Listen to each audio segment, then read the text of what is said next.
चंद्र की जय, मोर मुक्त बंसी वाले की जय। समता के विषय में कहने का विचार किया गया है। मनुष्य किसी भी मार्ग से क्यों नहीं चले, समता जो है वो कसौटी है। जितनी समता मनुष्य में है उतना ही वो परमात्मा के नजदीक है। साधन काल के वहां भी सम और माने साधन काल के बीच के वहां भी जितनी समता है उतना ही वो परमात्मा के नजदीक है।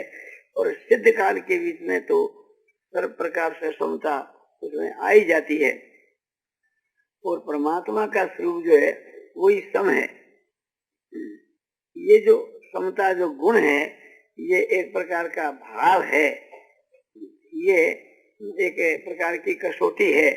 और परमात्मा का स्वरूप जो सम है वो है सो चेतन है। तो यह जो समता है और परमात्मा को स्वरूप भी जो सम है उसको बहुत ही सो डिफरेंस है।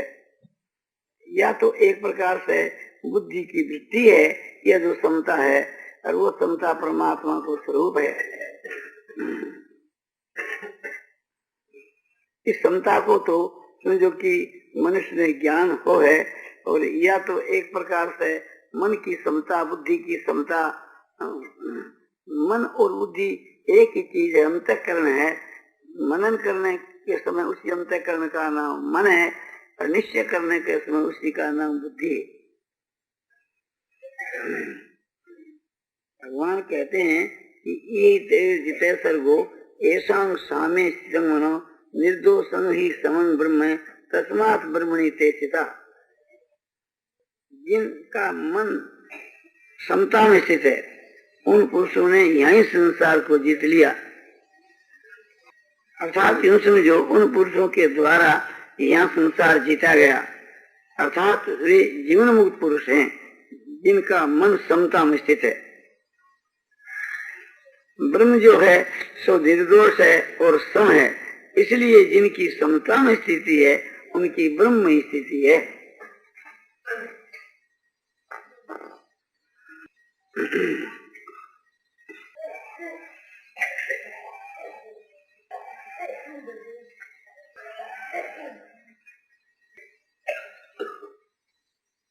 जैसे कई हम लोग जो हैं कोई पहाड़ की समझो की तलेटी में बैठे हैं और सूर्य भगवान उदय हो गए। एक भाई कहता है कि सूर्य उदय हो गया, किंतु सूर्य दिखता नहीं।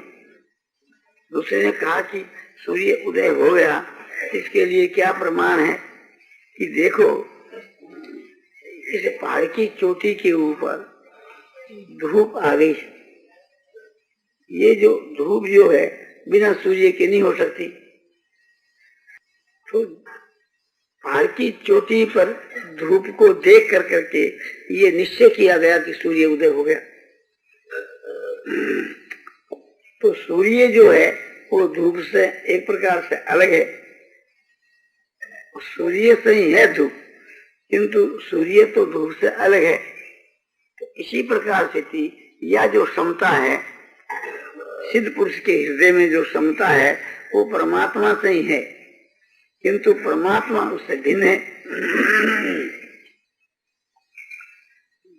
तो जैसे यह जो समता है वो परमात्मा कोई एक आभास है। जैसे वो धूप जो है वो सूर्य का ही आभास है। तो जिस प्रकार से थी यहाँ पहाड़ की जगह के वहां समझना चाहिए अंतःकरण, और समता की जगह समझना चाहिए धूप, और सूर्य की जगह समझना चाहिए परमात्मा का स्वरूप। तो परमात्मा का जो स्वरूप है वो एक प्रकार से सम है।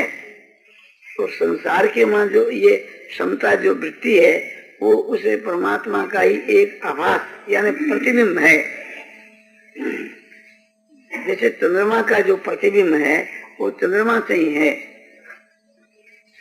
तो चंद्रमा का एक ही समय के वहां हजारों लाखों जगह जो है सो प्रतिबिंब पड़ सकता है। इसी प्रकार से वो समता जो है हजारों लाखों करोड़ों मनुष्यों के हृदय के वहां रह सकती है। वो है समता परमात्मा से ही, किंतु परमात्मा तो चेतन है और ये जो समता है ये जड़ है। ये प्रतिबिंब का जो दृष्टांत है, सूर्य के आभास का जो दृष्टांत है, ये सर्वथा नहीं करता, एक जैसी बात बतलाई जाती है, क्योंकि वहां तो एक पदार्थ चेतन और एक जड़ है और यहाँ दोनों ही जड़ है। ये दिखलाना है कि परमात्मा एक प्रकार से सम है, किंतु वो समता दूसरी प्रकार की है, विलक्षण है, और ये भी समता है। तो साधन के समय के बीच के मां भी समझो कि जितना मनुष्य के मां राग द्वेष कम है उतना ही वो परमात्मा के नजदीक है, और जितनी समता है उतना ही राग द्वेष का अभाव है। अनुकूल पदार्थ के मां राग और प्रतिकूल में द्वेष, ये स्वाभाविक ही है। अनुकूल के बीच के मां हर्ष और प्रतिकूल के मां शोक। तो जितने जो विकार है, हर्ष शोक राग द्वेष, ये दो प्रकार की वृत्ति से ही होते हैं, अनुकूल और प्रतिकूल। अनुकूल के मां राग, प्रतिकूल में द्वेष उत्पन्न होकर के फिर राग द्वेष से ही समझो कि हृदय में रहने वाले सारे विकार पैदा होते हैं। इन सब का कारण है समझो कि अहंकार और अविद्या, अज्ञान। अज्ञान तो सब अनर्थों का मूल है ही। तो जितना ज्ञान बढ़ता चला जाता है उतना ही अज्ञान नाश हो जाता है। इसलिए ये सब अज्ञान मूलक चीजें हैं। तो साधन काल के वहां भी क्षमता की आवश्यकता है, चाहे मनुष्य सांख्य मार्ग से चलें और चाहे योग मार्ग से।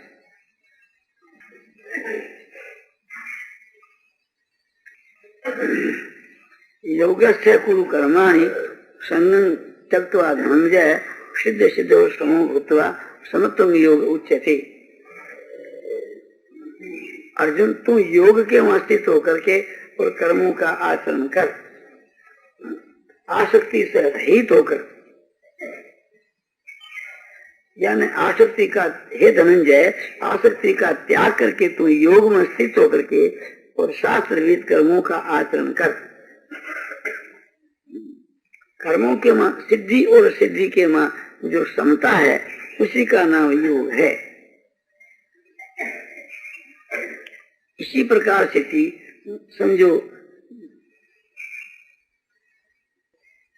सांख्य के विषय के बीच के मां यंग हीन व्यथयन्ते ते पुरुषं पुरुषस्य सम दुःखं सुखं धीरं सौम्य तत्वाय कल्पते।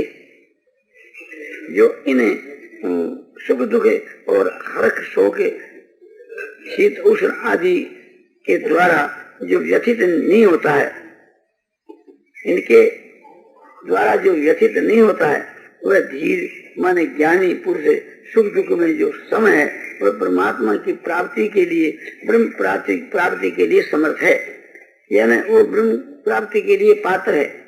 परमात्मा की प्राप्ति के वो नजदीक है,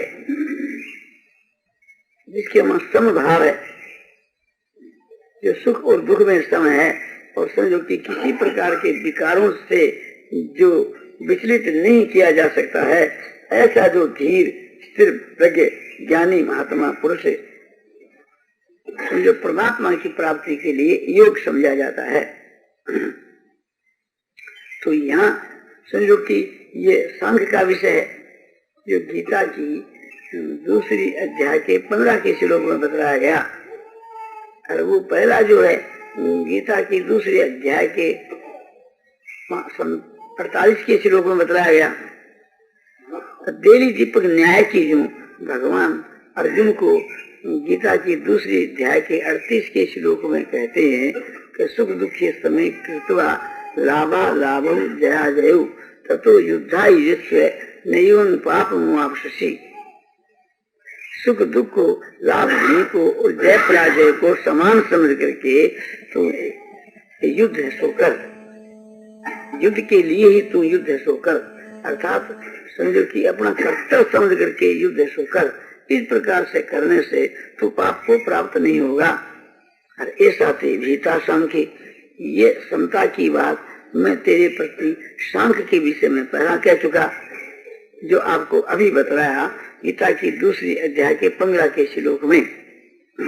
और इसी बुद्धि को तू आगे सुन, तो आगे जाकर के बतलाया जो आपको बतला चुका दूसरी अध्याय के 48 के श्लोक में।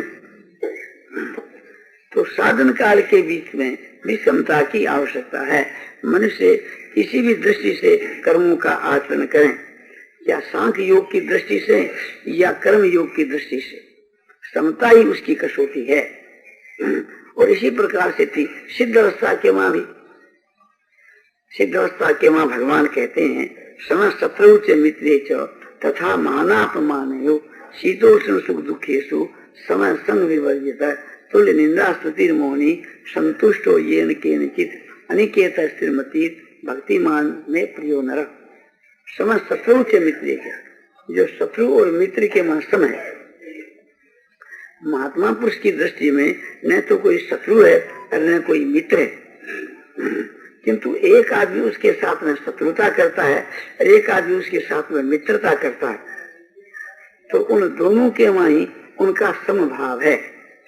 तो सम शत्रु च मित्रे च तथा मानापमानियो, कोई उसका अपमान करे है, कोई अपमान करे है, किंतु वह पुरुष दोनों में ही सम है, मान में भी और अपमान में भी। और शीतोष्ण सुख दुखेषु, शीत उष्ण और सुख दुख की प्राप्ति के मां भी वह सम है।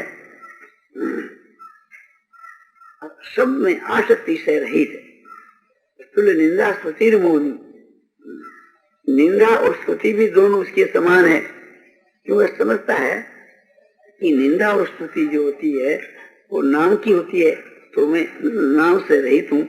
मान और अपमान जो है सो प्राय स्वरूप का होता है, तो वो नाम और रूप दोनों से ही रहित है, तीनों शरीरों से रहित है और नाम से रहित है। इसलिए एक प्रकार से थी वह सब में सुषम है। तुल्य निंदा स्तुतिर मोहनी और संतुष्ट हो येन केनचित संतुष्ट है। जो भी कुछ आकर के प्राप्त होता है उन्हें सब में सो सम है। और परमात्मा के स्वरूप का हर वक्त मनन करता रहता है, इस वास्ते उसका नाम मुनि है। और मित भाषी को भी मुनि कहते हैं, किंतु यहाँ भाव से संबंध है। तो मननशीलता का मननशीलता जो एक भाव है वो मुनि का भाव है। अनिकेत स्थिरमती भक्तिमान में प्रियो नर, जो निकेत माने घर करके रहित है, अनिकेत है। और देह का नाम भी घर है, इसलिए शरीरों से भी रहित है, तो अनिकेत है स्थिरमती। और ऐसा जो स्थिर बुद्धि पुरुष है, ऐसा जो स्थिरमती माने जिसकी बुद्धि स्थिर है, ऐसा जो भक्तिमान पुरुष मेरा भक्त मुझको प्यारा है। तो भक्ति के मार्ग के बीच के वहां साधन काल के वहां भी समता और सिद्ध अवस्था के वहां भी समता। साधन काल की जो समता है और सिद्ध अवस्था की जो समता है, उसका ये फर्क है कि साधन काल के बीच के वहां तो समझो कि समझो भाव है, ये गुण है, और ये जिसमें है वो गुणी है। किंतु सिद्ध अवस्था के बीच के मां उसके अंतःकरण के मां समता है, किंतु वह एक प्रकार से समझो भाव है या समझो गुण है, इसका कोई धर्मी या कोई गुणी हुए ऐसी बात नहीं है। इसी प्रकार से थी सांख्य शास्त्र के अनुसार गुणातीत पुरुषों के विषय में भी ऐसा ही भाव बतला है।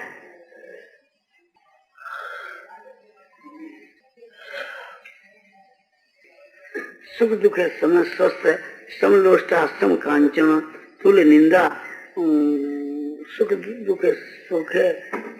दुख समय स्वस्थ समलोष्टा सम कांचन तुल्य प्रिया प्रियो धीरस तुल्य निंदा तुष्टि मान अपमान योस्तुल्य तुल्यो मित्रादि पक्षयो सर्वारंभ परित्यागी गुणातीत उच्यते। जो उस परमात्मा के स्वरूप के माँ या अपने स्वरूप के माँ जो स्थित है, सुख और दुख में जो सम है, मिट्टी का ढेला और पत्थर और सोना जिसके समान है, और प्रिय और अप्रिय, मन के अनुकूल और मन के प्रतिकूल पदार्थों की प्राप्ति होने में जो उनमें सम है, और जो धीर है, जो ज्ञानी महात्मा पुरुष है, जिनकी बुद्धि भी सो स्थिर है, और अपनी निंदा और स्तुति में भी सम है। मान अपमान तुल्य तुल्यो मित्रादि पक्ष हो, जो मान और अपमान में भी सम है और मित्र और बैरी की पक्ष में भी सम है। और सर्वारंभ परित्यागी गुणातीत उच्यते, ऐसा संपूर्ण आरंभों का त्यागी पुरुष गुणातीत कहलाता है।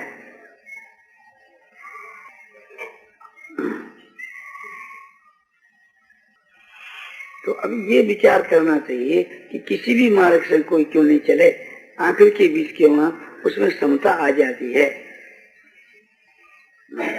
तो सम जो है ये परमात्मा का स्वरूप भी है, और सम जो है ये भाव भी है। अंतःकरण का जो ये भाव है ये बुद्धि की वृत्ति है, और परमात्मा का जो स्वरूप है वो स्वयं चेतन स्वरूप है। तो चेतन स्वरूप जो परमात्मा है वह स्वयं सम है, और उसी परमात्मा का एक अंश का जो प्रतिबिंब आपने समझो कि पड़ता है बुद्धि के ऊपर, वो परमात्मा का ही भाव होने से, प्रतिबिंब होने से, आभास होने से और सम भाव से सबको प्रतीत होता है। इसलिए हम लोगों को उस परमात्मा की प्राप्ति के लिए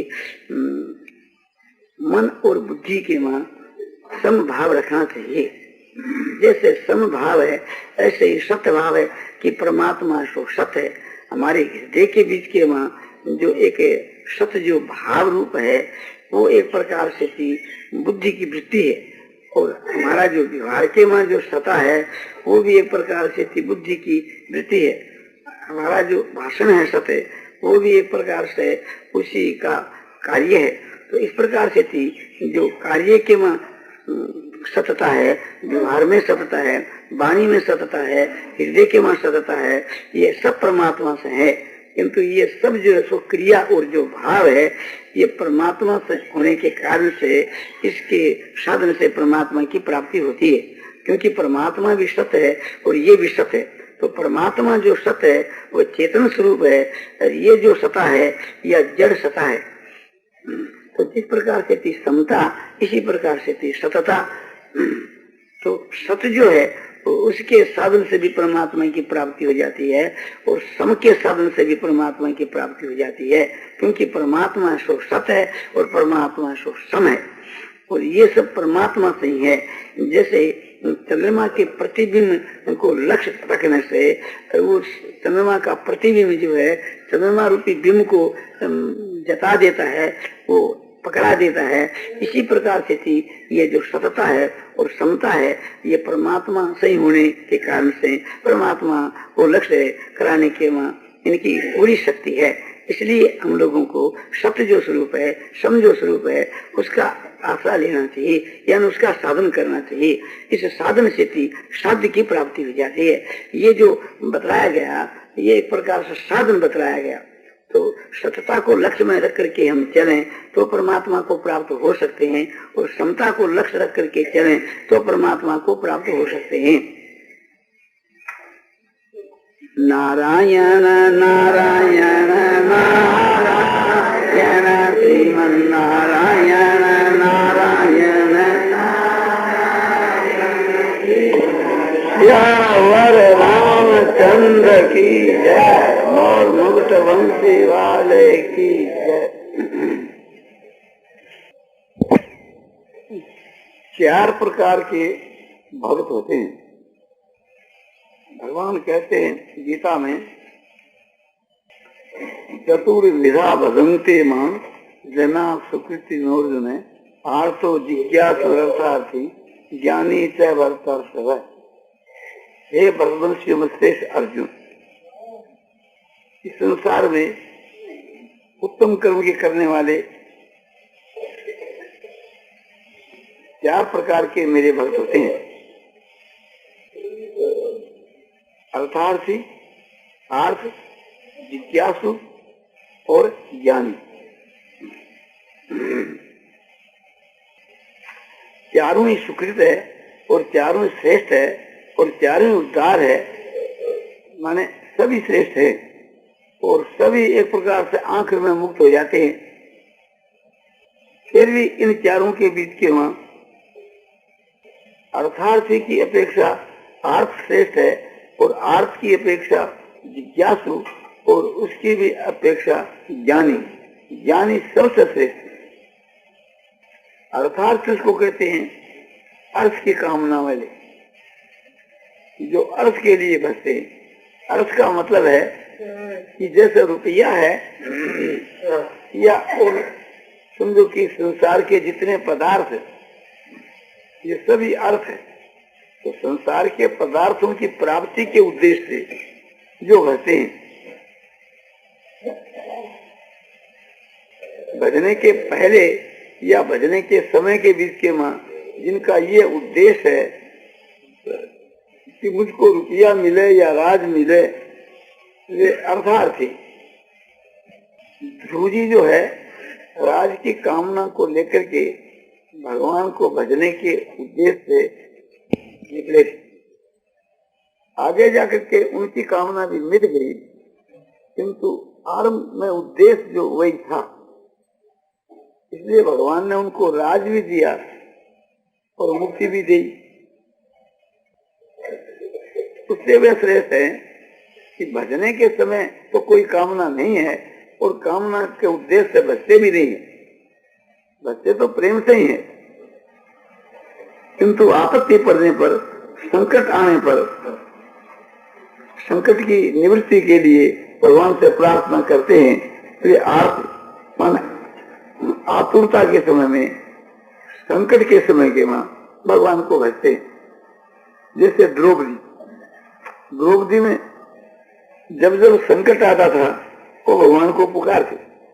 भगवान में उसका बड़ा भारी प्रेम था, किंतु संकट की निवृत्ति के लिए भगवान को पुकारा करते, तो वो आर्थ भक्त।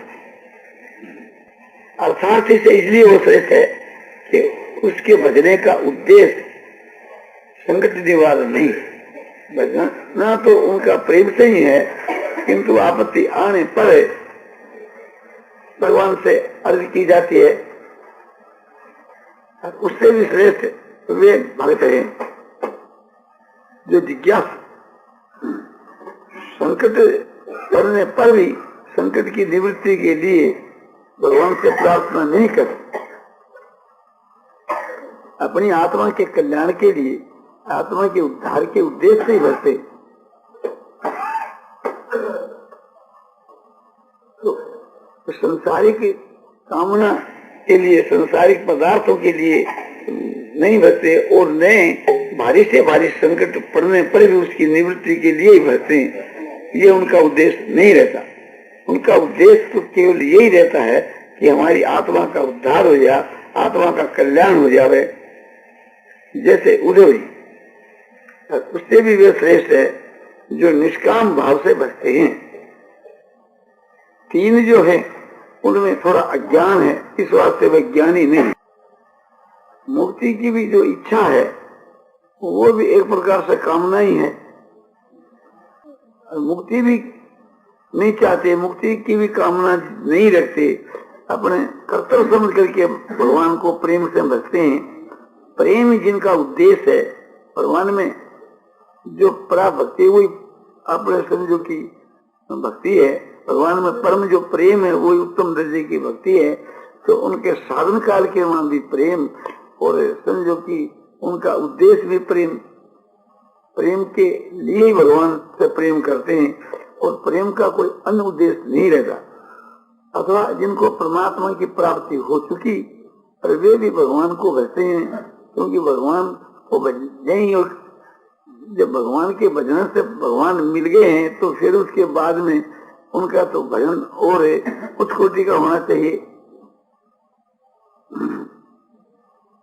तो उच्च कोटि के जो साधक हैं वे भी ज्ञानी भक्त हैं, जो निष्काम भाव से भरते हैं। और जिनको परमात्मा की प्राप्ति हो गई वे भी ज्ञानी भक्त हैं। परमात्मा का ज्ञान होने पर भी भगवान को इसको भरते हैं।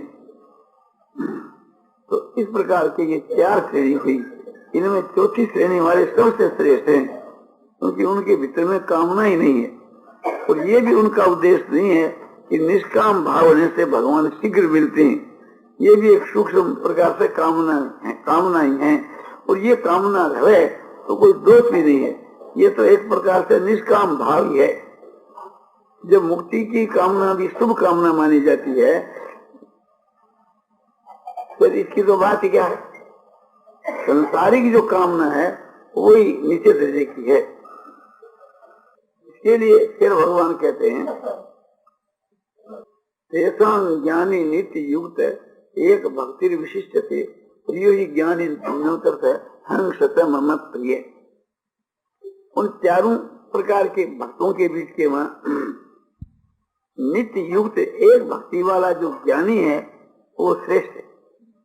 क्योंकि ज्ञानी जो है उसको मैं अतिशय प्यारा हूं, इसलिए ज्ञानी मुझको अतिशय प्यारा है। उदारा सर्वे ज्ञानी स्वात्म मतम एते सर्व एवं उदारा। ये 4 प्रकार के जो भक्त बतलाए सभी उदार हैं। उनके वहां ज्ञानी जो है वो तो मेरी आत्मा ही है, मेरा स्वरूप ही है। नित्य युक्त का यह मतलब है कि नित्य मेरे में लगे हुए, नित्य मेरे में जुड़े हुए। भगवान की समझो कि केवल भक्ति करते हैं और दूसरी बात नहीं। इस वास्ते एक भक्ति वाले कहें माने जो मेरे अनन्य भक्त हैं तो ये सब में श्रेष्ठ है।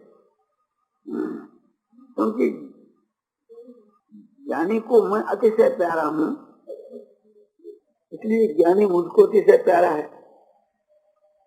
सभी उदार है, इस कहने का ये भाव है कि सभी श्रेष्ठ है। श्रेष्ठ इसलिए हैं कि पहले वे मुझको भजते हैं, उसके बाद उनको मैं भजता हूँ। यदि सब मेरे समान हैं फिर भी भजने वालों को मैं भजता हूँ। तो वे पहले मुझको जो भजते हैं तो ये उनकी उदारता है।